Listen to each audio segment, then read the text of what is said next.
Mesdames, Messieurs, bonjour et merci d'être avec nous sur Canal 3 Bénin. Dans le sommaire de ce 13h au Bénin, les travaux dirigés payant un autre fonds de commerce dans les établissements publics comme privés du primaire et maternel, malgré son interdiction par le ministre de l'enseignement primaire par une note de service. La pratique à la peau dure, à suivre dans ce 13h au Bénin, le contenu de cette note de service est le plus important. La mise en application est-elle effective ou pas au sein des écoles? Ensuite, cérémonie de réception dans l'ordre national du Bénin, 115 députés de la 8e législature, dont le président Louis Vlavonou, ont été distingués pour les bons et loyaux services rendus à la nation. Et puis enfin, la 13e édition de la fête identitaire des Ouémenou a connu son épilogue.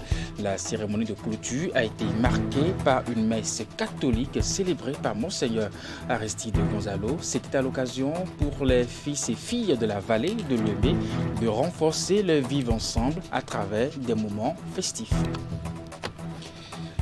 Mesdames, Messieurs, très heureux de vous retrouver pour ce 13h au Bénin.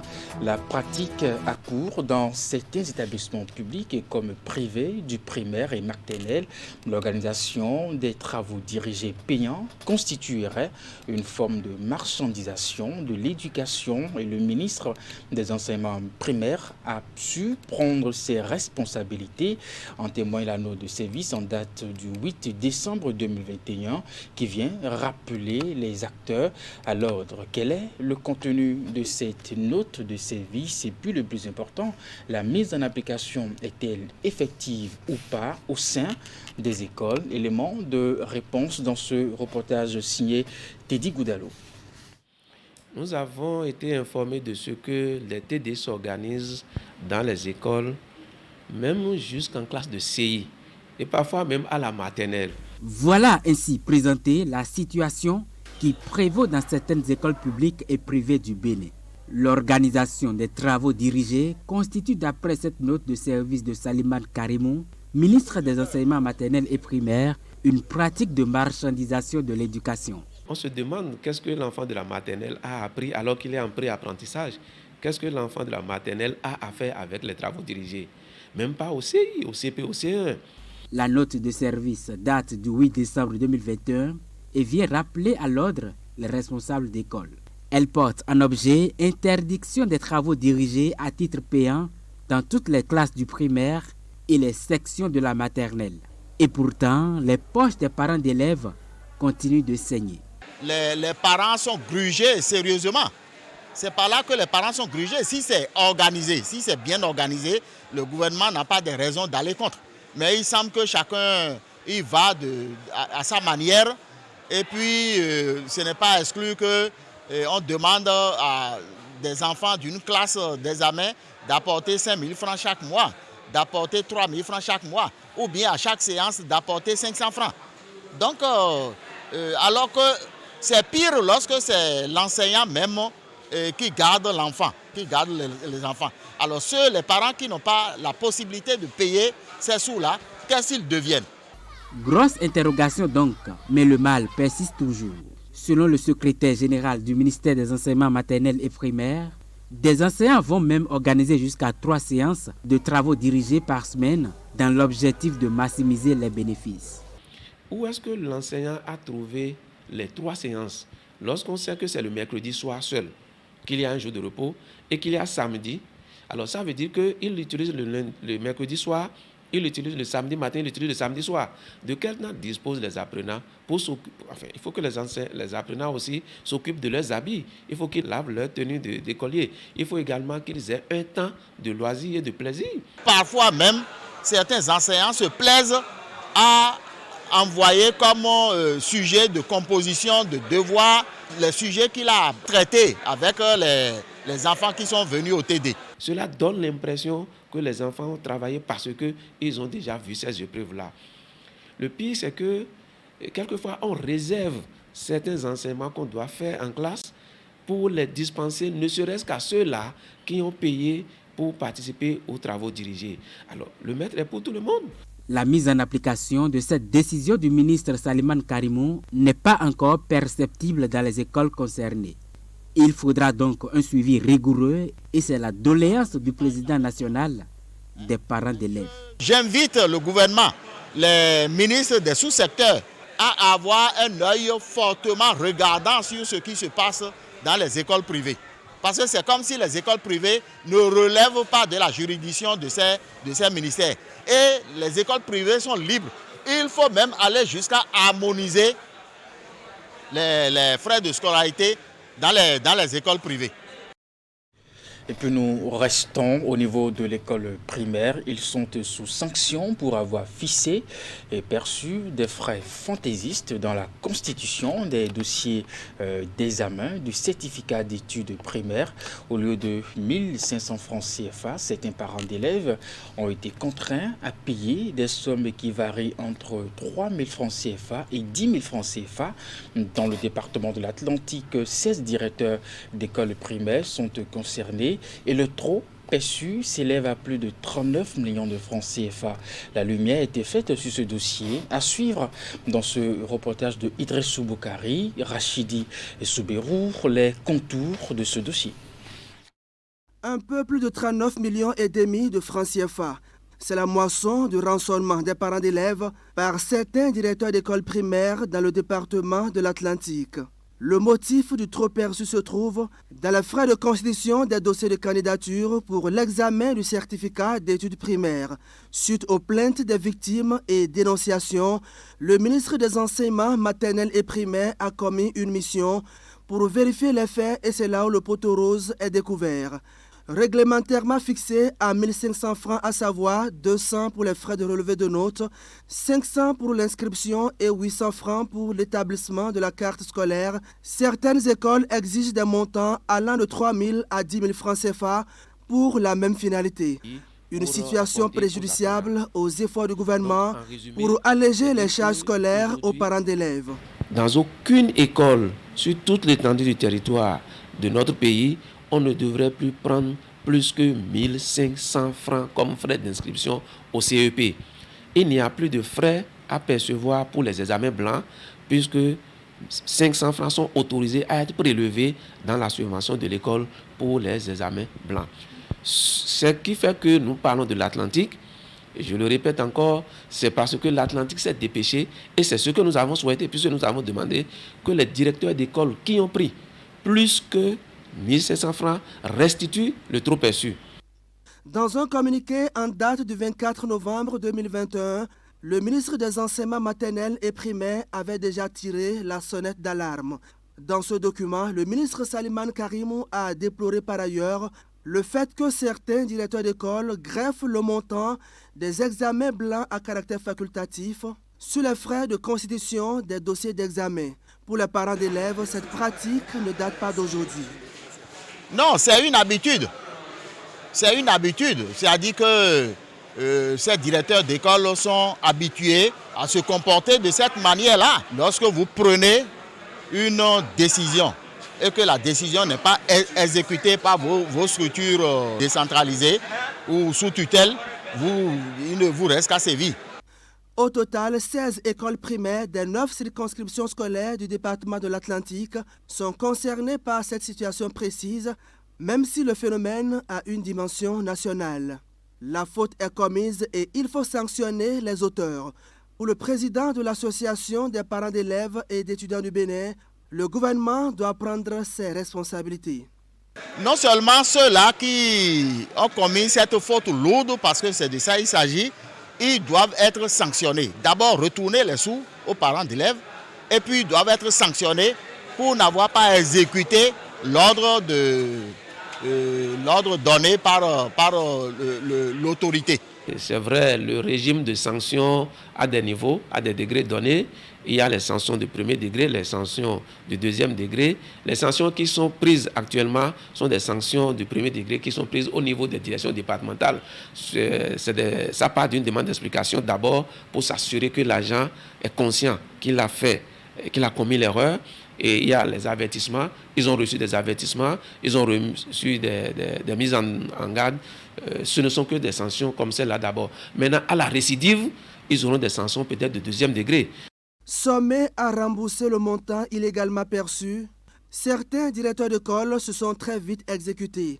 Le processus de restitution suit son cours et déjà sur les 39 millions, près de 34 millions ont été déjà mobilisés en attendant les retardataires.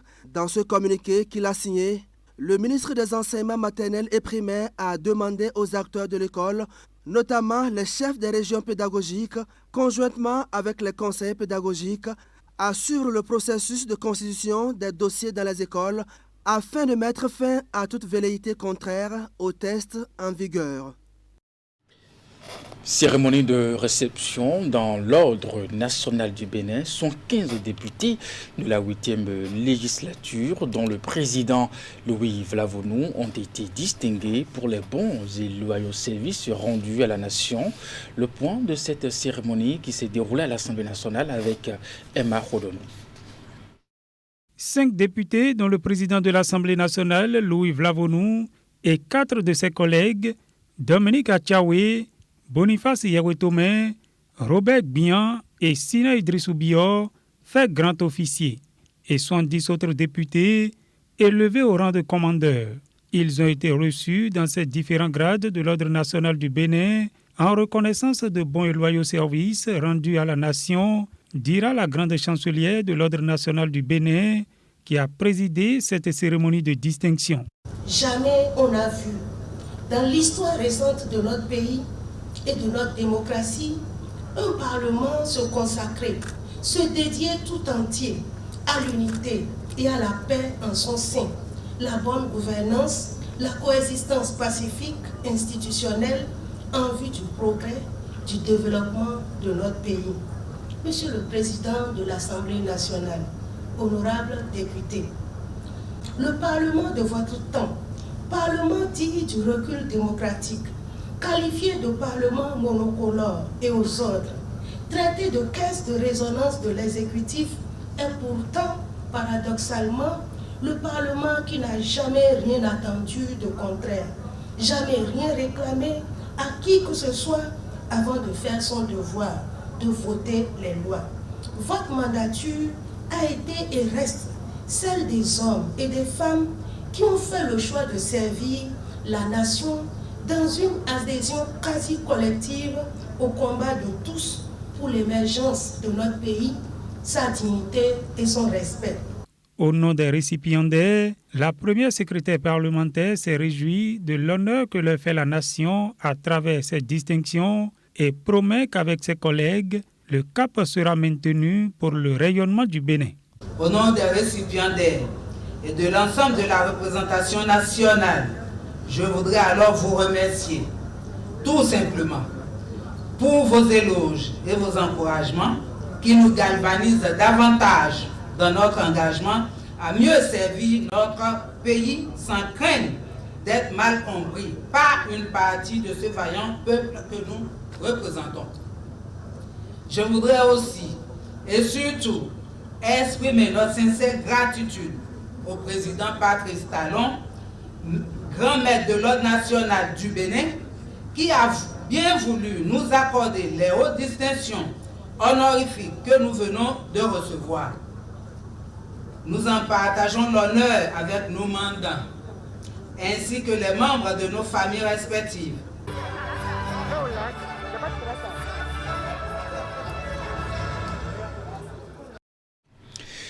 Dans le secteur agricole à présent, le gouvernement apporte un appui matériel aux acteurs de la pisciculture. Il s'agit d'un appui en équipement et en intrants piscicoles d'une valeur de plusieurs dizaines de millions de francs CFA. Un lot de matériel qui leur a été remis dans l'après-midi d'hier lundi.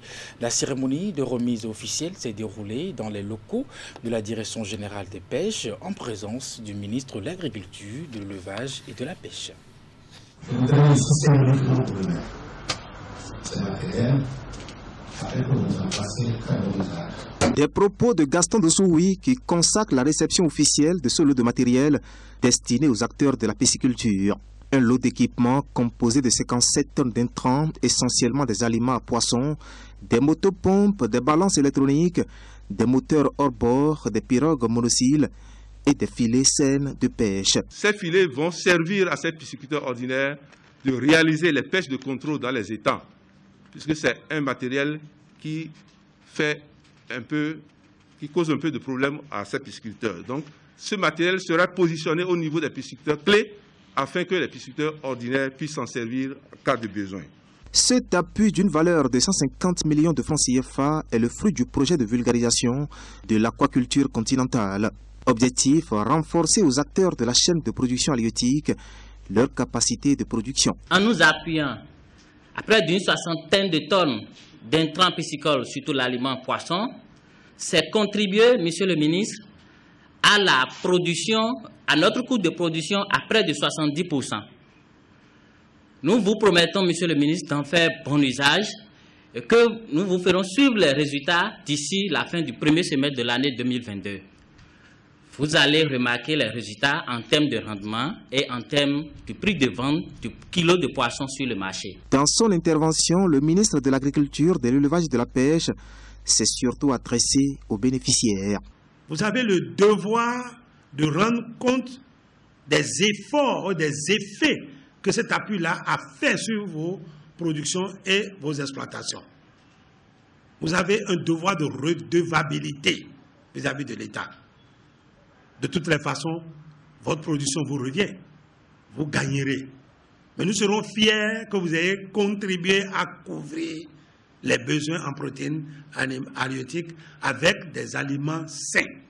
Je ne voudrais pas voir ces produits sur le marché, que ce soit revendu.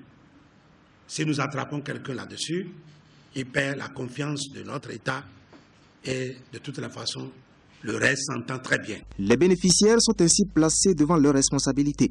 À eux de mieux s'illustrer sur le terrain de la production pour bénéficier davantage de la confiance de l'État. L'État qui les a rassurés d'ailleurs de son soutien constant. Une note d'action humanitaire dans ce trésor au Bénin, l'Organisation internationale des Red Aid et l'Agence nationale de la protection civile ont procédé ce lundi 17 janvier 2022 à la remise officielle de barques motorisées à certaines communes du Bénin. L'action s'inscrit dans le cadre de l'opération d'assistance au profit des sinistrés des inondations de 2021. Ali Moumouni, Henri Ganti. À travers ce geste simple, l'Organisation internationale des Red Aid accompagne une fois encore le gouvernement béninois dans ses actions de secours et d'assistance humanitaire. Le don ici, c'est 8 barques motorisées, plus des équipements de bord, à savoir des gilets de sauvetage, des boîtes médicales et des extincteurs.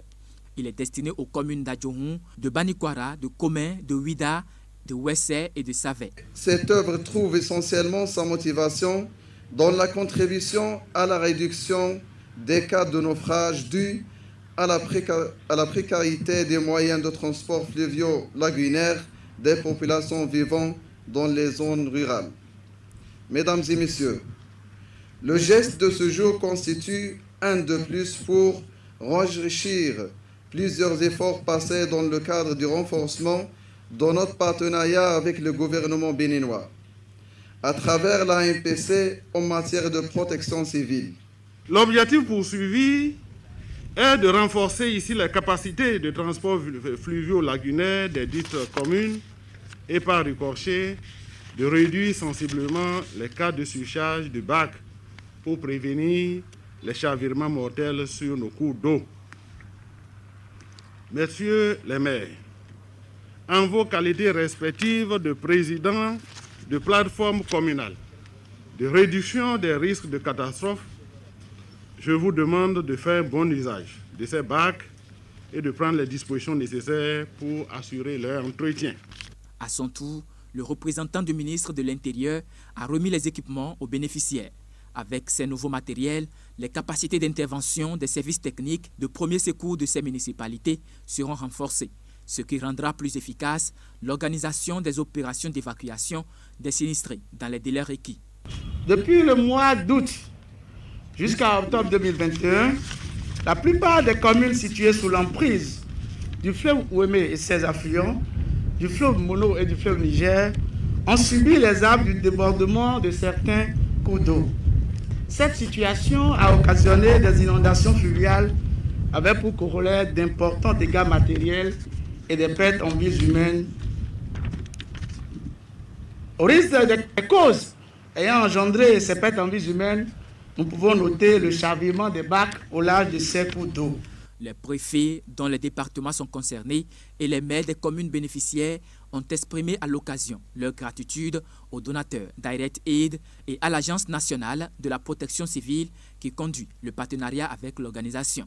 À travers cette collaboration, des actions humanitaires sont déjà menées au profit des sinistrés de 2021 par des dons de vivres et de non-vivres, lesquels se poursuivront afin d'améliorer les conditions de vie de ces populations. La 13e édition de la fête identitaire des Ouéménou a connu son épilogue. La cérémonie de clôture a été marquée par une messe catholique célébrée par Monseigneur Aristide Gonzalo. C'était l'occasion pour les fils et filles de la vallée de l'Ouémé de renforcer leur vivre ensemble à travers des moments festifs. Grande mobilisation des fils et filles de la vallée de l'Ouémé et de nombreuses autorités politico-administratives à cette messe de clôture de la 13e édition de Ouémé qui s'est déroulée dans le strict respect des gestes barrières contre le Covid-19. Une célébration dite par Monseigneur Aristide Gonzalo qui, s'inspirant des évangiles de Saint Paul et de Saint Jean, a invité les fils et filles de Ouémé à maintenir la solidarité agissante qui a caractérisé leurs actions ces dernières années. Oui, chers fils et filles Ouémé, comme Marie, et conformément à votre devise que je rapporte, Ouémé, l'espoir du peuple Ouémé pour ton développement, vous visez la vallée de l'Ouémé et tout le pays Ouémé. Mais au-delà, c'est l'homme, quel qu'il soit, qu'il faut mettre debout. D'ailleurs, toute forme de solidarité sociale est destinée en principe au développement intégral de l'homme.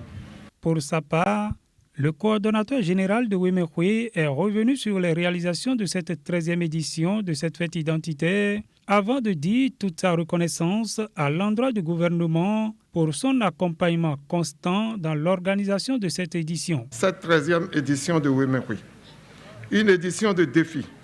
Oui, défi parce que beaucoup n'y ont pas cru jusqu'à ce matin. C'est une grâce et nous bénissons le Très-Haut. Remercions-le pour ses merveilles dans nos vies et disons ensemble merci au gouvernement de notre pays pour tout son accompagnement. Je saisis une fois de plus cette occasion solennelle pour exhorter tous les Ouéménou à plus de solidarité, de fraternité et de cohésion au sein de notre seul et unique réseau qu'est l'Union générale pour le développement des communes de la vallée de l'Ouémé. En plus de renforcer le vivre ensemble de la communauté Ouémé, Ouémé est aujourd'hui un véritable outil de développement. Rendez-vous est pris l'année prochaine pour une autre édition prévue pour cette fois-ci se dérouler dans la commune d'Adjoum. Le ministère d'évangélisation et de perfectionnement des saints MEPS ouvre les portes de son nouveau temple baptisé Palais de Gloire. Ce nouveau joyau a enregistré son premier culte ce dimanche 16 janvier 2022. Un véritable moment de joie et d'action de grâce pour le pasteur Elvis Dagba et les fidèles du MEPS. Retour sur les temps forts de cet événement dans ce reportage. Le Palais de Gloire. Voici le nouveau temple du ministère d'évangélisation et de perfectionnement des saints, MEPS. Un bâtiment flambant neuf, construit pour la gloire de Dieu. Initialement prévu pour être inauguré en décembre 2021, le Palais de Gloire offre son somptueux décor aux fidèles du MEPS ce dimanche 16 janvier 2022. Ce qui rend spécial ce culte, le dimanche qui fait office de dédicace à Dieu.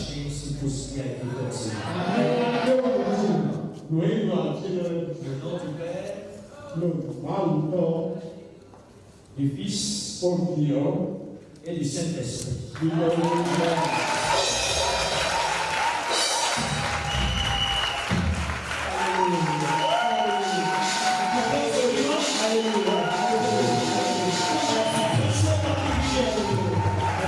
Nous sommes ici aujourd'hui, 16 janvier 2022, pour la dédicace du temple Palais de Gloire que le Seigneur nous a accordé sa grâce de bâtir en son honneur.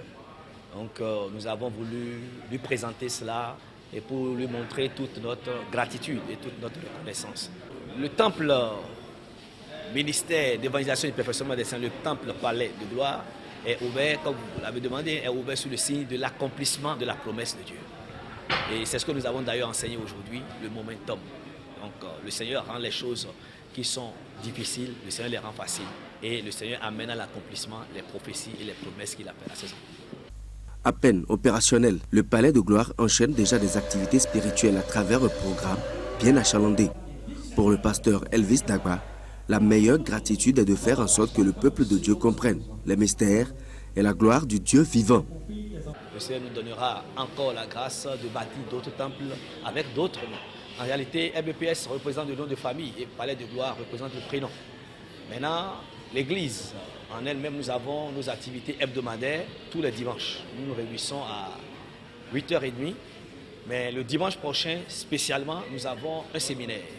Nous avons un séminaire qui va démarrer et ce séminaire va parler sur les mystères de la gloire.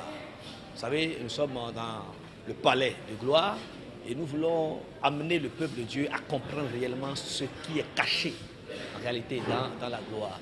Les choses, les mystères, les rémas, les révélations qui sont cachées dans la gloire. Il y a vraiment des enseignements et le peuple a besoin de comprendre ces choses-là. Donc, nous vous invitons le dimanche prochain, le 23 janvier, à partir de 9h très précises, pour venir écouter ces enseignements que Dieu a mis dans mon cœur, qui vous feront certainement et forcément du bien. Et à partir de la semaine-là, donc, nous ouvrons le séminaire le 23 et le jeudi qui suit, à 19h et le vendredi à 19h, nous allons continuer pour clôturer maintenant le dimanche 30, le séminaire sur le mystère de la gloire. Donc nous vous invitons parce qu'en réalité, il y a une différence entre la gloire et la puissance. Et c'est ce que vous allez comprendre au cours de ce séminaire. À travers des prières, des chants, d'adoration et d'actions de grâce, les fidèles du MEPS ont exprimé leur joie pour la promesse de Dieu devenue réalité. Un géant conseil spirituel a donné un cachet spécial à la dédicace du Palais de la Gloire. Mesdames et messieurs, c'est la fin de ce 13h au Bénin, mais après moi, le programme se poursuit sur Canal 3 Bénin à 16h. Votre bulletin d'information, 19h30, la grande édition de la soirée. À très bientôt.